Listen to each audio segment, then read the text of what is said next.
દબાણ પર બુલડોઝર ફરી વળ્યું છે। 4 દિવસમાં 70 થી વધુ ગેરકાયદેસર દબાણ દૂર કરાયા।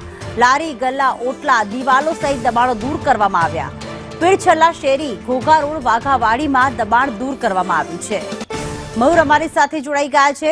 મયુર, મહાનગરપાલિકા દ્વારા દબાણ હટાવવાની કામગીરી હાલમાં કરવામાં આવી રહી છે। શું વધુ અપડેટ? કેટલા દિવસ સુધી આ ચાલશે? ભાવનગર મનપાના દબાણ વિભાગ દ્વારા ગેરકાયદેસર દબાણકર્તાઓ ઉપર લાલ આંખ કરવામાં આવી છે। મનપાની જે દબાણ હટાવ ટીમ છે તેને છેલ્લા 4 દિવસમાં 70 થી વધુ જે ગેરકાયદેસર બાંધકામો છે, જે ગેરકાયદેસર દબાણો છે તેને દૂર કરવામાં આવ્યા છે। મનપાનું જે એસ્ટેટ વિભાગ છે તેના અનેક વિસ્તારોમાંથી લારી, ગલ્લા તેમજ ઓટલાઓ છે, દિવાલ છે તેમજ મંજૂરી વગરના જે મંડપો કરે છે દબાણ જે ઊભું કરવામાં આવતું હતું તેની વિરુદ્ધમાં કાર્યવાહી કરવામાં આવી છે।